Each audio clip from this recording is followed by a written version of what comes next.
This meeting is being recorded. Yes.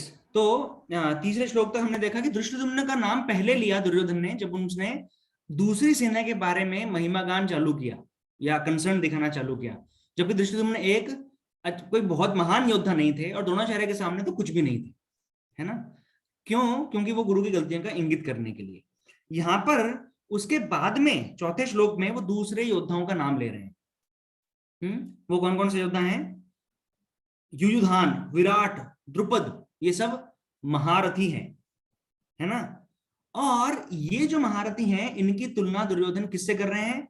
Bhim और अर्जुन से कर रहे हैं कि ये इतने ही बड़े महारथी हैं जितने भीम और अर्जुन हैं, है ना। तो एक्चुअली ये ज्यादा कंसर्निंग वॉरियर्स हैं अलग दूसरी सेना के, लेकिन दुर्योधन इज डिप्लोमेटिक, इसलिए पहले उसने दुर्योधन का नाम लिया। अभी आगे बढ़ते हैं। नेक्स्ट श्लोक 5 नंबर श्लोक का ट्रांसलेशन प्रथमेश प्रभु आप पढ़िए।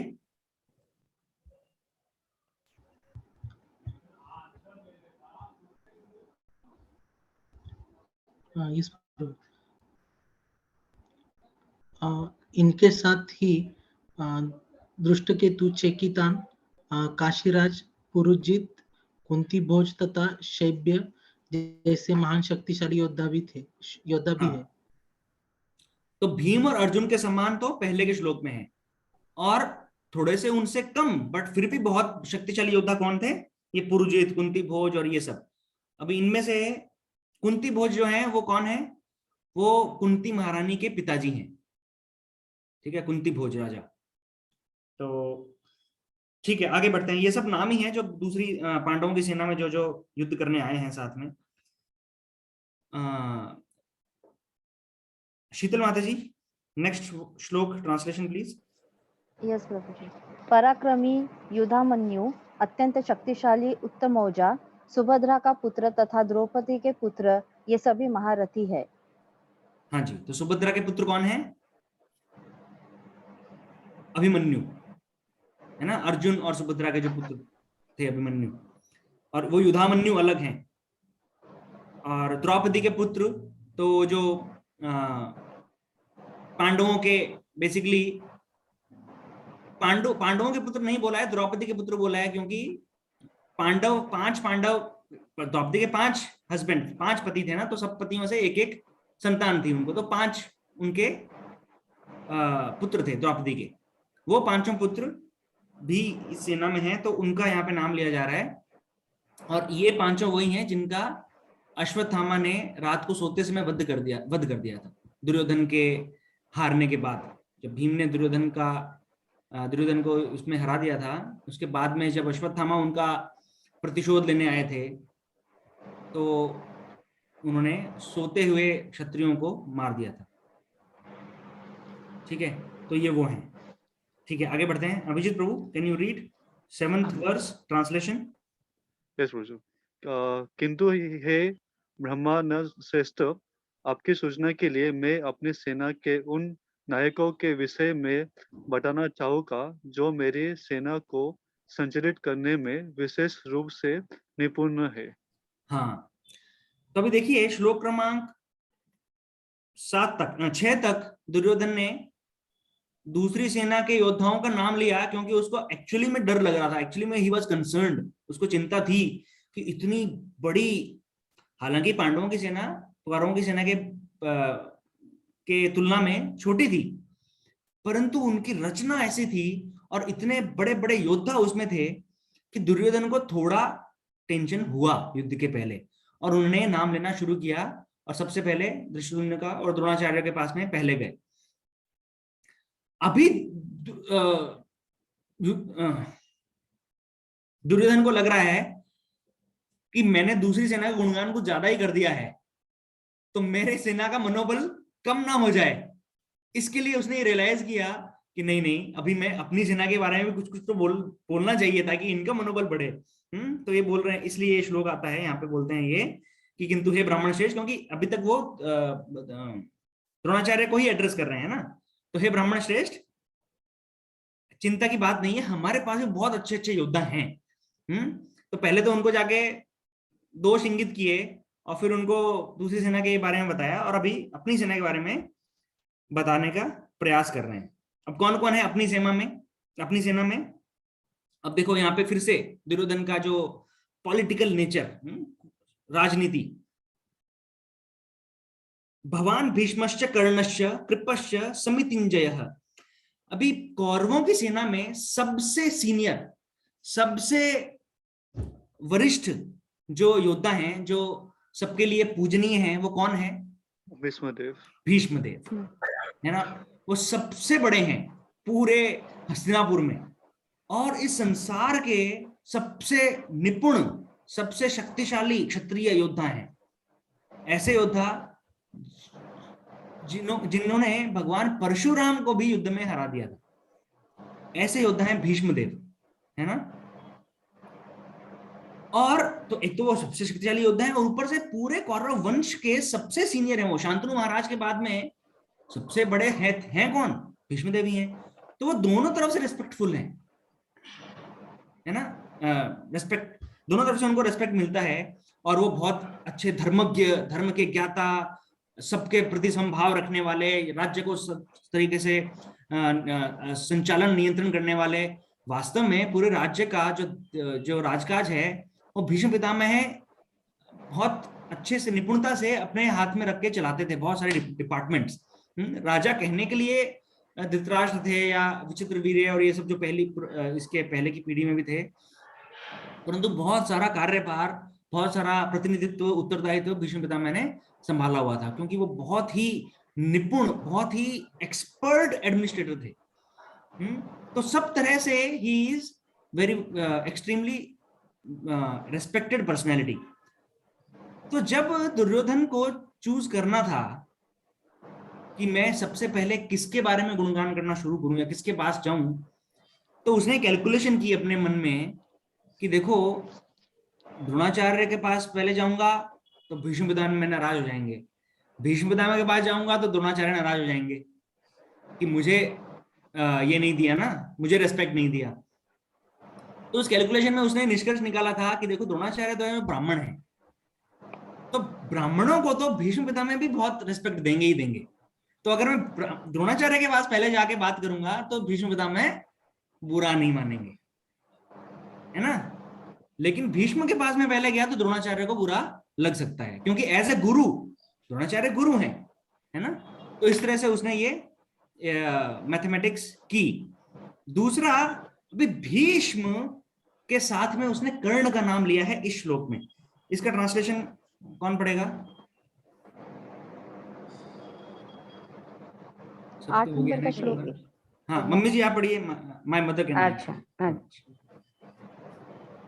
मेरी सेना में स्वयं आप, भीष्म, कर्ण, कृपाचार्य, अश्वत्थामा, विकर्ण तथा सोमदत्त का पुत्र भूरिश्रवा आदि हैं, जो युद्ध में सदैव विजयी रहे। तात्पर्य, दुर्योधन उन अद्वितीय युद्ध वीरों का उल्लेख करता है जो सदैव विजयी होते रहे हैं।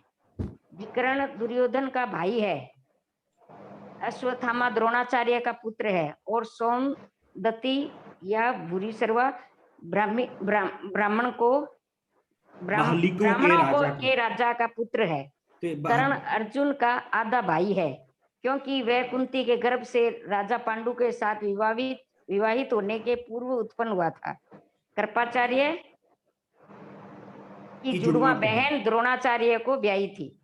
तो प्रभुपाद जब कभी भी बहुत सारे कैरेक्टर्स आते हैं भगवत गीता में, महाभारत, इसमें श्रीमद् भागवतम में भी, तो थोड़ा थोड़ा सबका बैकग्राउंड देने का प्रयास करते हैं। श्रीमद् भागवतम में बहुत इलोबरेट ये प्रैक्टिस प्रभुपाद ने किया है, क्योंकि बहुत सारे अलग अलग कैरेक्टर्स हैं उसमें, अलग सत्ययुग से, अलग अलग ब्रह्मांडों से भी कथाएं आती हैं भागवतम में, राइट। तो ये सब ये करते हैं प्रभुपाद, तो यहाँ पे भी वही कर रहे हैं।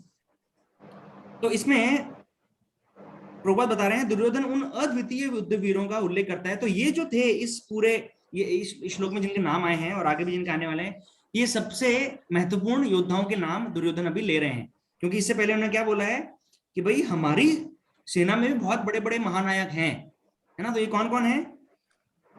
स्वयं आप हैं पहले तो ना। तो वो जो मैंने बताया दुर्योधन का मेंटेलिटी कि भीष्म और द्रोणाचार्य दोनों पूजनीय हैं, पहले किसका नाम लूं? तो पहले उसने द्रोणाचार्य का नाम लिया कि एक तो आप ही हैं, है ना। तो भीष्म पितामह भी उनको रेस्पेक्ट करता ही है, तो दैट इज फाइन, ठीक है। फिर भीष्म पितामह है, अब भीष्म पितामह के साथ में उन्होंने किसका नाम लिया है? कर्ण का। कर्ण का। अब कर्ण का नाम क्यों लिया है? क्योंकि कर्ण का भी युद्ध स्तर, युद्ध कौशल में अगर देखा जाए तो भीष्म पितामह के सामने उनका युद्ध कौशल कुछ भी नहीं है कर्ण का। परंतु ये क्यों किया? ये अलग राजनीति चल रही है दुर्योधन के मन में, क्योंकि कर्ण और भीष्म के बीच में खटपट हो गई थी युद्ध के पहले, और कर्ण ने ये प्रण ले लिया था कि जब तक भीष्म युद्ध में है तब तक मैं नहीं आऊंगा युद्ध में। तो अब भीष्म की तारीफ करेंगे तो कर्ण और ज्यादा गुस्सा हो जाएगा, है ना। वो मित्र भी तो है कर्ण, अभी उसको भी खुश करना है। तो ये राजनीति चल रही है दुर्योधन के मन में, है ना। और कर्ण का अगर नाम पहले लेंगे तो भीष्म पितामह बोलेंगे अच्छा कर्ण पर बहुत ज्यादा भरोसा है हमारी कोई वैल्यू नहीं है ना। तो इसलिए दोनों का नाम उन्होंने साथ में रखा है, और भीष्म का पहले रखा है क्योंकि एनीवे भीष्म तो सीनियर तो हैं, तो उनका नाम पहले रखा जा सकता है, ये कर्ण भी समझेंगे, परंतु, है ना। तो देखो, एक तो ये राजनीति उनके मन में चल रही है, और इससे हमें दूसरा क्या पता चलता है, ये पूरे माहौल से आगे भी हम देखेंगे कि कौरवों की सेना में सारी पार्टियां, सारे जो भी युद्ध में ये जो वीर आए थे युद्ध करने के लिए, ये सब बंटे हुए थे आपस में। इनके बीच में एकता नहीं थी, एक कॉमन कॉज नहीं था, एक दूसरे के प्रति सौहार्द की भावना नहीं थी, एक उद्देश्य से नहीं आए थे वो सब अपना अपना एजेंडा लेके चल रहे थे, है ना। जैसे बहुत बार हमारे कॉर्पोरेट ऑफिसेज में भी हमें बताया जाता है कि true north, you know, we should always, our goal should be true north, we should always follow the true north. True north का क्या मतलब है? नॉर्थ मतलब सुना है आप में से किसी ने ये टर्म ट्रू नॉर्थ? नहीं सुना है? Oh, it's very famous term in the corporate. मैं बताता हूं आपको, कॉर्पोरेट ट्रेनिंग का पार्ट है। नॉर्थ मतलब उत्तर दिशा, राइट? और ट्रू नॉर्थ मतलब सही में जो उत्तर दिशा है वो। तो सही में जो उत्तर दिशा है उसकी तरफ चलो। अभी उत्तर दिशा तो एक ही होती है ना, अलग अलग थोड़ी होती है। तो कॉर्पोरेट ट्रेनिंग्स में ये बताया जाता है, हम करते हैं, चलो let's do that exercise right now. तो हम क्या करेंगे, सभी लोग सभी लोग नहीं, सभी भक्त, सभी वैष्णव अपनी आंखें बंद करेंगे, और आंखें बंद करने के बाद में मैं आपसे, सभी लोग आंखें बंद कर लीजिए, let's do it right now, है ना। सभी अपनी आंखें बंद करें, ठीक है। अभी एक्चुअली ये वर्चुअल सेटिंग में नहीं हो सकता ये एक्सरसाइज, पर हम कर रहे हैं। आप इमेजिन करो कि सब हम लोग एक ही रूम में बैठे हैं, और सबकी दिशाएं जो हैं एक ही तरफ होंगी ना। अभी सबके लिए उत्तर एक ही दिशा, एक ही तरफ होगा, पूर्व भी एक ही तरफ होगा, पश्चिम, है ना, दक्षिण, ये सारी दिशाएं सबके लिए अलग अलग नहीं होंगी, राइट, एक ही तरफ से होंगी। अभी सबने आंखें बंद की हुई हैं, और मैं अनाउंस करता हूं, हर कोई अपनी उंगली उठाकर उत्तर की तरफ इशारा कीजिए। अपना हाथ उठाओ और उत्तर की तरफ इशारा करो। किसका उत्तर, किसको क्या लग रहा है कि उत्तर दिशा किधर है? पीछे है, सामने है, दाएं है, बाएं है? ठीक है। अभी ये क्लासरूम सेटिंग, जो वीडियो पे नहीं है वो भी कर सकते हैं, ठीक है। उसके बाद में सब लोग अपनी अपनी आंखें खोलें। तो क्लासरूम में हम देखते हैं कि कोई बोल रहा है उत्तर इधर है, कोई बोल रहा है उत्तर इधर है, कोई उधर है, कोई इधर है ना। आंखें खोल के समझ में आता है। आंखें बंद करने की आवश्यकता क्यों है इसमें? क्योंकि अगर आंखें खोल के रखोगे तो सब एक दूसरे को कॉपी करेंगे, अच्छा नहीं, अच्छा वो इधर कर रहा है, शायद इधर ही होगा, है ना। तो इसका मतलब क्या है इस एक्सरसाइज का, कि किसी भी कंपनी का, किसी भी ऑर्गेनाइजेशन का एक मिशन होता है, एक गोल होता है ना। मिशन स्टेटमेंट, विजन स्टेटमेंट होता है ना हमारी कंपनीज के। What is your mission statement, what is your vision? So vision जो होता है वो एक बहुत लॉन्ग टर्म गोल होता है कि हमारी कंपनी की पहचान क्या है, हम क्या करना चाहते हैं जीवन में, है ना। और मिशन स्टेटमेंट मतलब वो जो हमारा विजन है उस विजन तक हमारे पहुंचने का सूत्र क्या है। तो अभी इसमें फिर एग्जांपल्स दिए जाते हैं, अलग अलग कंपनी का विजन स्टेटमेंट दिखाते हैं, देखो इस कंपनी का ये विजन स्टेटमेंट है ना। जैसे MTV विजन स्टेटमेंट क्या है, एंजॉय और समथिंग लाइक दैट, है ना। और वो एंजॉय हम कैसे करेंगे, कैसे करवाएंगे सबको, नए नए गाने दिखाकर, नए नए चलचित्र बनाकर, नो इस तरह से। तो एक तो एंटरटेनमेंट हो गई। ऐसे कोका कोला कुछ विजन स्टेटमेंट हो सकता है, किसी इलेक्ट्रिकल प्रोडक्ट का कुछ हो सकता है ना, रेफ्रिजरेटर का, कंपनी का वगैरह वगैरह। तो ट्रू नॉर्थ क्या बताया रहा है कि कंपनी का तो विजन स्टेटमेंट है, परंतु जो कंपनी में काम करने वाले लोग हैं उनको विजन स्टेटमेंट क्लियर नहीं है। वो सब अपना अपना एजेंडा लेके कंपनी में चल रहे हैं। कोई बोलता है टेक्नोलॉजी की तरफ आगे बढ़ो, टेक्नोलॉजी में आगे चलो, उसमें रिसर्च करो, उसमें। कोई बोलता है कि नहीं नहीं, हमें ईज ऑफ यूज बढ़ाना चाहिए, हमें कस्टमर से ज्यादा एंगेज करना चाहिए, हमारे प्रोडक्ट को ज्यादा कस्टमर फ्रेंडली होना चाहिए। मतलब अलग अलग तरह के अलग अलग डिपार्टमेंट्स में या अलग अलग लीडर्स में विजन आ जाते हैं। कोई भी एक कॉमन विजन की तरफ नहीं चल पाता है। और इसके कारण क्या होती है, कंपनी की जो ग्रोथ होती है, कंपनी का जो वेलोसिटी, जो वेग होता है, जिस तेजी से वो रफ्तार से आगे बढ़ सकती है, वो नहीं बढ़ पाती है, क्योंकि जो उत्साह है, जो ऊर्जा है, वो अलग अलग बंट गया है ना। सबका अलग अलग एजेंडा है। तो उनको बताया जाता है कि ट्रू नॉर्थ क्या है। ट्रू नॉर्थ वही है जो कंपास बताता है आपको। कंपास क्या बता रहा है, चुंबक क्या बता रही है, नॉर्थ इधर है तो सबका नॉर्थ उधर ही होना चाहिए। मतलब कि अगर हमें लग रहा है कि नॉर्थ उधर है तो भी अपने आप का नॉर्थ चेंज करके उसके साथ में अलाइन करो, है ना। वैसे ही कंपनी जो भी कि विजन स्टेटमेंट जो है कंपनी का, उसके साथ में अपने आप को अलाइन करना है हमें। उसके लिए कंपनियां हेविली इन्वेस्ट करती हैं, लाखों करोड़ों रुपयों की ट्रेनिंग्स हर साल एम्प्लॉयज को देती हैं। तो अगर आपके ये सब डिस्कशंस अभी तक नहीं हुए हैं कॉर्पोरेट में, तो होंगे, है ना, in the coming years and when you again grow up the ladder. Anyway, तो कौरवों की सेना में भी प्रॉब्लम यही है, किसी का ट्रू नॉर्थ नहीं है, सबका नॉर्थ अलग अलग है। कर्ण का नॉर्थ क्या है,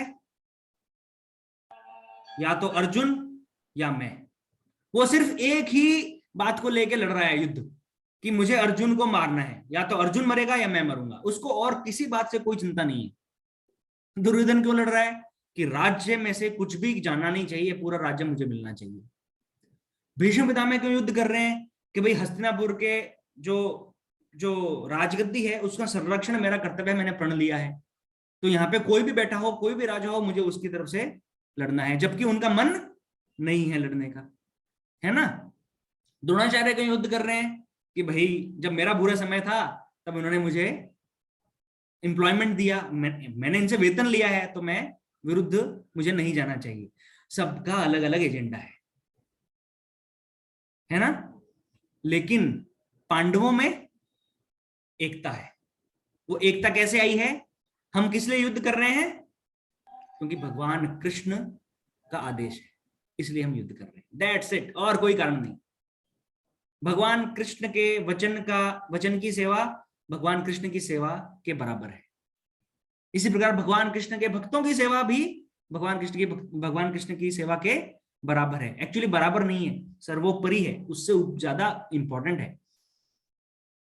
है ना। इसलिए भगवत गीता भगवान कृष्ण ने हमें उपहार के स्वरूप में दी है। भगवान अपनी सेवा कराने के लिए तत्पर नहीं है, उन्होंने हमें ये हमें आदेश दिए हैं इस भगवत गीता के माध्यम से, कि इसमें जो मैंने बातें बताई हैं तुम उनका पालन करो। अगर तुम उनका पालन करोगे तो मैं तुम्हें, तो मेरी सेवा के ही अनुरूप है, तो मैं अपनी सेवा ही समझूंगा और तुम्हें अपने पास में बुला लूंगा, है ना। तो ये है कौरवों और पांडवों की सेना की रियलिटी।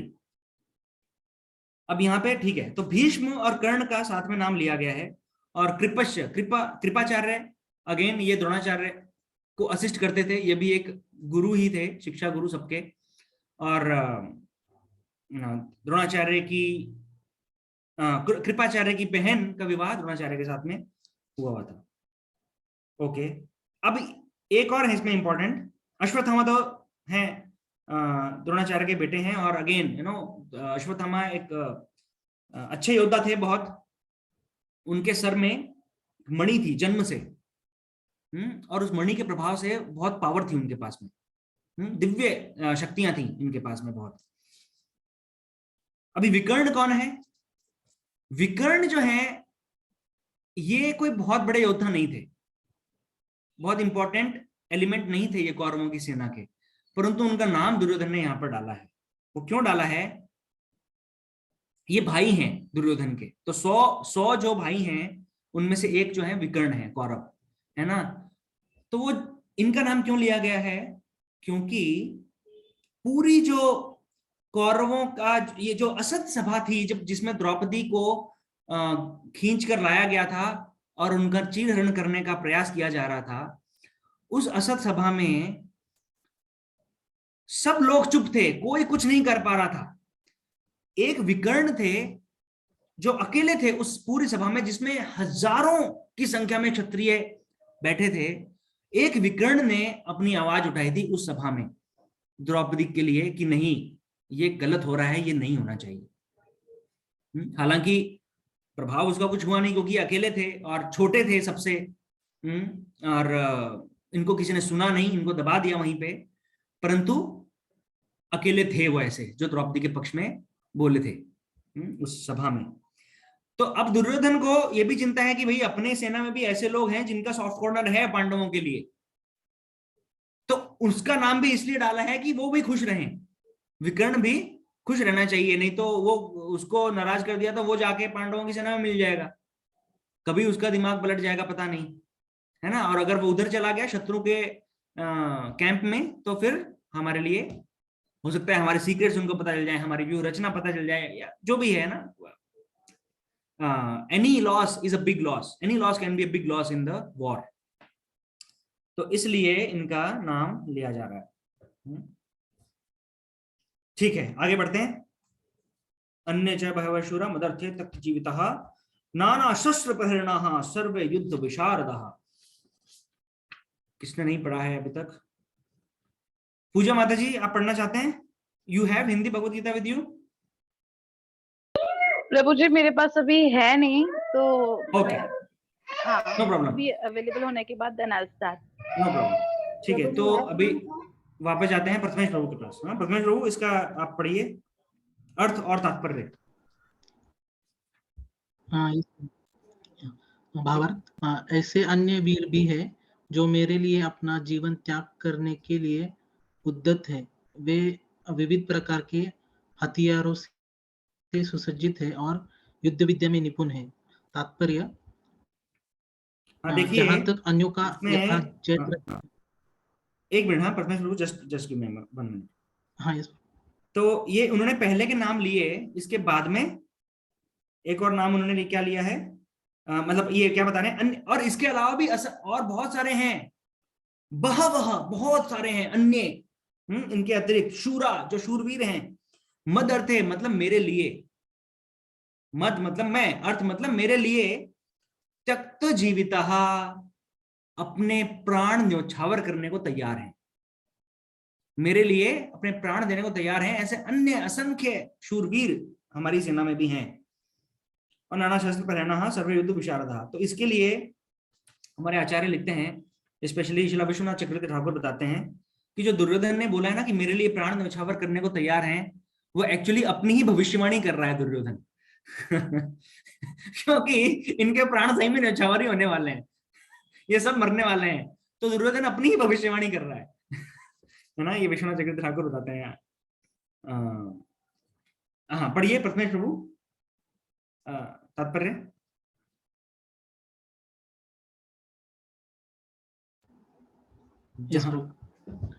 जहां तक अन्यों का यथा जयद्रथ, कृतवर्मा तथा शल्य का संबंध है, वे सब दुर्योधन के लिए अपने प्राणों की आहुति देने के लिए तैयार रहते थे।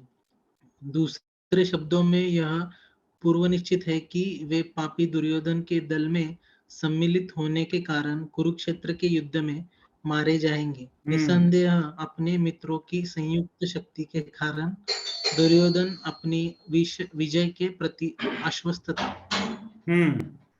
तो दुर्योधन को बहुत कॉन्फिडेंस था, निस्संदेह। हाँ, अपने इतने सारे फ्रेंड्स जो उसने बनाए हुए थे, हाँ, जयद्रथ है, कृतवर्मा, शल्य और ये सब, तो इन कर्ण है और ये है ना, तो स्पेशली कर्ण पे बहुत कॉन्फिडेंस था। और कर्ण ने ही धोखा दे दिया था दुर्योधन को। धोखा कैसे, इसके बारे में बात की थी क्या हमने, कि जब कर्ण, बहुत कहते हैं ना सब लोग कि कर्ण देखो कितना परोपकारी था, इतना उपकारी था, उसने अपने जान की परवाह किए बिना दुर्योधन के लिए, है ना, दुर्योधन की साइड से वो लड़ा। हालांकि उसको ऑफर भी दिया था शत्रुओं ने कि तुम आ जाओ हमारे साथ में, आ जाओ, हम तुम्हें राजा बना देंगे। एक्चुअली भगवान कृष्ण ने जब कुंती महारानी ने कहा था कि आप जाके बोलो कर्ण को कि आप ये जो सीक्रेट है, जो ये गुप्त बात जो अभी तक आपने छुपा के रखी है कि कर्ण आपके पुत्र हैं, वो आप जाकर बता दो, शायद इसी कारण युद्ध टल जाए।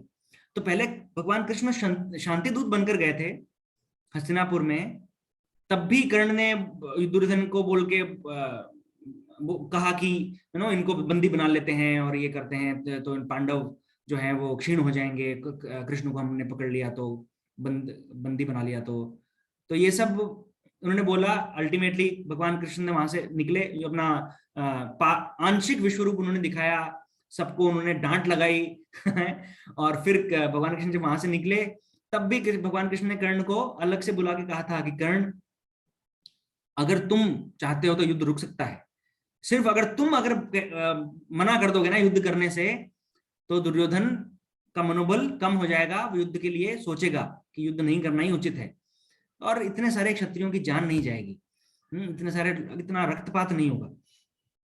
परंतु कर्ण ने उस समय क्या कारण दिया कि देखो मुझे पता है कृष्ण आप भगवान हो, आप सुप्रीम पर्सनैलिटी ऑफ गॉडेड हो, और आपके ही हाथ में सब कुछ है, और आप जो कह रहे हो सही कह रहे हो, परंतु देखो मेरा मित्र है, उसने मेरी सहायता की है, मैं कैसे उसका उपकार भूल जाऊं, उसके लिए तो मुझे युद्ध करना ही होगा, मैं उसका साथ नहीं छोड़ सकता। कृष्ण ने बोला था कि तुम इधर आ जाओ, पांडवों की तरफ आ जाओ, मैं तुम्हें प्रॉमिस करता हूं, युधिष्ठिर महाराज को मैं कहूंगा कि कर्ण राजा बनेगा, वो राजा बनाने को तैयार हो जाएंगे तुम, क्योंकि कृष्णा नोज कि ये तो बड़े भाई हैं, है ना। तो तब भी कर्ण ने क्या बोला कि देखो समाज क्या कहेगा कि मैंने राज्य के लिए, मुझे ऑफर मिल रहा था तो मैंने दुर्योधन को छोड़, मित्र का त्याग कर दिया, अच्छी बात नहीं है, नहीं मैं ऐसा नहीं कर सकता, ये परोपकारी कर्ण है। और वही परोपकारी कर्ण क्या कर रहे हैं, जब भीष्म पितामह से थोड़ी अनबन हुई युद्ध के समय पे, भीष्म पितामह ने कर्ण को एक सेना में, एक युद्ध कौशल पूरी रणनीति में एक पर्टिकुलर रोल दिया कि आपको इस फ्रंट पे रहना है, आपको ये करना है, जो कि कर्ण को लगा कि अरे मैं इतना महान योद्धा हूं, मुझे कम दे रहे हैं, है ना, मुझे और थोड़ा बड़ा रोल मिलना चाहिए, ज्यादा रिस्पॉन्सिबिलिटी मिलनी चाहिए। तो इस करके अनबन हो गई भीष्म पितामह के साथ में। तो इतना अनबन हुआ, भीष्म पितामह ने कहा कि देखो यहाँ का जो कमांडर इन चीफ है वो मैं हूं, मार्शल जनरल मैं हूं, तो मैं जो कहूंगा वो सब फॉलो कर रहे हैं, तुम्हें भी करना पड़ेगा। कर्ण ने कहा मैं नहीं सुनता, और जब तक तुम जीवित हो मैं युद्ध ही नहीं करूंगा, जाओ। अभी कहां गई मित्रता? अगर मित्र के को जिताने के लिए युद्ध को, है ना, मित्र को युद्ध में युद्ध जिताने के लिए अगर युद्ध करना था कर्ण को, तो अभी वो सोचता ना बहुत कि देखो मित्र के लिए तो मुझे करना है, चाहे कैसा भी रोल मिले, पर मेरा योगदान मैं भरपूर दूंगा दुर्योधन के लिए, मेरी मित्रता है। क्योंकि उसने ऐसा नहीं सोचा, वो इतना अहंकारी था कि उसने तुरंत प्रण ले लिया कि जब तक भीष्म पितामह की मृत्यु नहीं हो जाती इस युद्ध में, मैं युद्ध में आऊंगा ही नहीं। और वो नहीं आया एक्चुअली, जब तक भीष्म पितामह तीरों से छलनी होकर नीचे गिर नहीं गए थे, उस दिन तक उसने युद्ध नहीं किया। उसके अगले दिन से उसने युद्ध करना चालू किया, है ना, भीष्म पितामह गिरने के बाद में। और ये सुनकर दुर्योधन इतना टेंशन में आ गया, अरे ये कैसा मित्र है, क्या करूं, अभी तो टाइम था जब तुम दोनों, कर्ण और भीष्म दोनों अगर युद्ध करते तो अटैक हमारा ज्यादा स्ट्रांग होता, परंतु तुमने प्रण ले लिया। बहुत कहा दुर्योधन ने, अरे मित्र रहने दो, बूढ़ा है भीष्म पितामह, छोड़ो, जाने दो, कुछ तो करो, तुम क्यों प्रण ले रहे हो? कर्ण ने कहा नहीं, मेरी इंसल्ट कैसे कर दी, जाओ, मैं नहीं सुनता, मेरा प्रण है। तो फिर कुंती महारानी ने भी उनको आके कहा था कर्ण को युद्ध से पहले, कह रहे तुम मेरे ज्येष्ठ पुत्र हो, तुम पांडवों के बड़े भाई हो, मैं तुम्हें आज ये इसलिए बता रही हूं क्योंकि ये बहुत भयंकर युद्ध होने वाला है, इसमें सब मारे जाएंगे, किसी का कल्याण नहीं होगा, कुछ अच्छा नहीं होने वाला इससे, ठीक है, तुम अभी मान जाओ, हम तुम्हें स्वीकारेंगे। युधिष्ठिर महाराज और पांडवों ने तुम्हारे प्रति जो तुम्हारी जो अनबन है, तुम्हें जो इंसल्टिंग, जो अपमानजनक शब्द कहे हैं, वो सब तुमसे क्षमा मांग लेंगे। प्रॉमिस करते हैं। कर्ण, कुंती ने प्रॉमिस किया, कृष्ण ने प्रॉमिस किया, परंतु कर्ण टस से मस नहीं हुआ कि नहीं। तो एक तरफ मित्रता का उलाहना दिया कि मैं मित्र का नहीं छोड़ सकता साथ, और जब समय आया तब अपने अहंकार को पकड़ के बैठा रहा। तो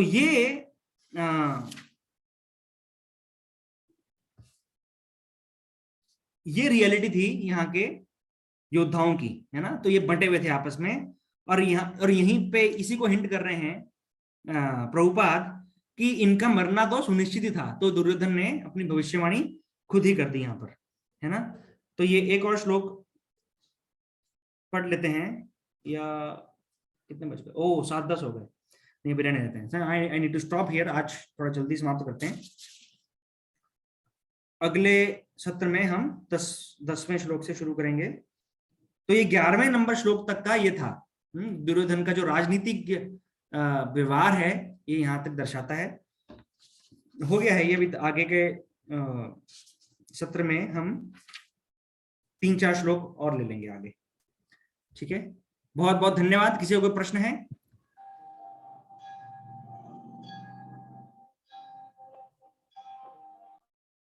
नो क्वेश्चंस? प्रभु जी कौन सा अध्याय है? मैं वो पहला अध्याय है माता जी, first chapter, and we are reading, today we have read till 1.9। ठीक है, will continue from here in the next. प्रभु जी। तो आज बहुत ही पावन भैमी एकादशी का पर्व था। मंदिर में भगवत गीता रेसिटेशन किए हमने, मैंने नहीं किया, बहुत सारे भक्तों ने किया। और कल वराह द्वादशी है। वराह द्वादशी मतलब वराह देव का आविर्भाव दिवस। तो कल तो जब भी विष्णु तत्वों के अपीयरेंस डे होते हैं, आविर्भाव दिवस होते हैं, अवतार के दिन होते हैं ना, उन दिनों पर हम दोपहर 12 बजे तक व्रत रखते हैं। और जन्माष्टमी में हम रात के 12 बजे तक व्रत रखते हैं। और गौर पूर्णिमा आने वाली है। गौर पूर्णिमा चैतन्य महाप्रभु का बर्थडे, तो उस दिन हम शाम के 7 बजे तक या सूर्योदय तक, मूनराइज चंद्रोदय तक हम उपवास करते हैं। उसके बाद हम प्रसाद लेते हैं। तो ये सिस्टम है। तो अभी लेकिन आज क्योंकि एकादशी है और एकादशी का व्रत हमें खोलना होता है पारण समय में, द्वादशी के दिन, तो फिर वो हम द्वादशी का व्रत दोपहर तक नहीं कर सकते, 12 बजे तक, है ना। तो इसके लिए ये व्रत हम आज ही निर्जल रह के कर लेते हैं। तो एकादशी के दिन हमने आज 12 बजे तक निर्जल रखा, काफी भक्तों ने रखा, और उसके बाद में एकादशी कंटिन्यू किया, एकादशी का प्रसाद लेकर, है ना। मतलब ग्रेन्स नहीं खा, अन्न नहीं खाते हम एकादशी को, अन्न में पाप होता है एकादशी के दिन। लेकिन जिन्होंने एकादशी का व्रत नहीं रखा है किसी भी कारणवश, वो कल दोपहर 12 बजे तक उपवास रख लें, ठीक है, क्योंकि उनको तो पारण करना नहीं है। 12 बजे तक उपवास रखें, उसके बाद में रेगुलर अन्न वाला प्रसाद ले सकते हैं, ठीक है। उसके अलावा कल संडे फीस्ट है मंदिर में हमेशा की तरह, तो सभी भक्त वहां पे आ सकते हैं। पूजा माता जी, आपके पास संडे फीस्ट का इनविटेशन आया है, आप हो उस ग्रुप में? नहीं हो तो मैं आपको भेज दूंगा। मैं ग्रुप में नहीं हूँ, लेकिन कल मैं मतलब 8 से 9 के बीच में वहां पहुंचने वाली हूँ। बहुत अच्छे, तो मैं आपको ग्रुप में भी ऐड करता हूँ और आपको भेज देता हूँ पूरा शेड्यूल, ठीक है। तो कल वराह द्वादशी के दिन संडे फीस्ट, मतलब और भी बढ़िया, बहुत बढ़िया कीर्तन, आरती, प्रसाद, है ना। भक्तों को और क्या चाहिए। 13 तारीख को नित्यानंद त्रयोदशी है, ठीक है। तो चैतन्य महाप्रभु नित्यानंद प्रभु, राइट। तो कृष्ण बलराम कलयुग में किस अवतार में आए? चैतन्य महाप्रभु नित्यानंद प्रभु के रूप में। तो नित्यानंद प्रभु का आविर्भाव दिवस है 13 तारीख को। तो उस दिन भी हमारा दोपहर 12 बजे तक उपवास रहेगा, ठीक है। तो ये सब ना उपवास वगैरह ये बहुत ध्यान से फॉलो करना चाहिए। इससे हमारा आध्यात्मिक जीवन में थोड़ा प्रगति अच्छे से होता है। ठीक है, यदि कोई बीमार नहीं है या वृद्धावस्था में स्किप कर सकते हैं, बच्चे स्किप कर सकते हैं, परंतु फिर भी अगर वृद्धावस्था में भी या बच्चों को भी अगर कर सकते हैं तो करना चाहिए, उसमें कोई गलती नहीं है ना, कि बच्चों को क्यों करवाना चाहिए। नहीं मतलब जबरदस्ती नहीं करवाना चाहिए, परंतु अगर बच्चे खुश हैं, अगर साबूदाना खाने में उनको इंटरेस्ट है, फल खा के रह सकते हैं, तो क्या प्रॉब्लम है ना। तो व्रत उपवास वगैरह कराना चाहिए। आदत उनसे वो कल्चर उनके चेतना में बैठता है, आगे जाकर भी वो आराम से कर पाते हैं। दूसरा, हमारे मंदिर में हम नित्यानंद त्रयोदशी का एक फेस्टिवल करेंगे, लेकिन वो 13 तारीख को नहीं करेंगे, वो करेंगे 20 तारीख को। ठीक है, तो 20 तारीख को शाम के समय में फेस्टिवल होगा, सुबह रेगुलर संडे फीस्ट होगा, शाम को नित्यानंद त्रयोदशी का फेस्टिवल होगा। भक्तों को दोनों में आना है।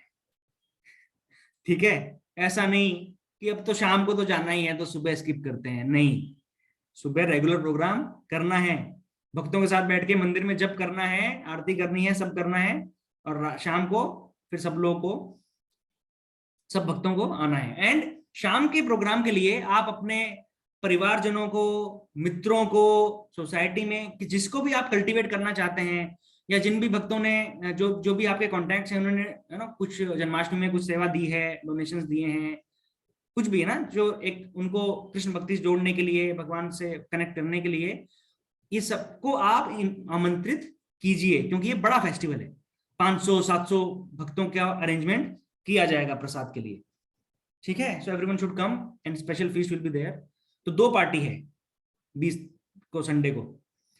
ठीक है, और रेगुलर बेसिस पे भी हमें अपने जो कॉन्टैक्ट्स हैं, बुक डिस्ट्रीब्यूशन, जिन्होंने हमसे बुक्स लिए हैं, या जिन्होंने जन्माष्टमी में या किसी भी तरीके से कोई भी सेवा अर्पण की है, वो कॉन्टैक्ट्स को आप कॉन्टैक्ट्स के कॉन्टैक्ट में रहिए, बात करते रहिए, उनके जन्मदिन हैं, उनके एनिवर्सरीज हैं, उनमें उनको विश कीजिए, हम प्रसाद भी उनको दे सकते हैं, है ना।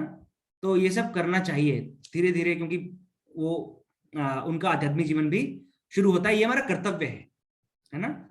तो अभी स्पेशली क्योंकि विशाल नगर में मंदिर खुल चुका है, तो it's very easy to get them connected, है ना। तो बहुत सारे भक्त कर रहे हैं ऑलरेडी ये काम, जो नहीं कर रहे हैं वो करना शुरू कर सकते हैं।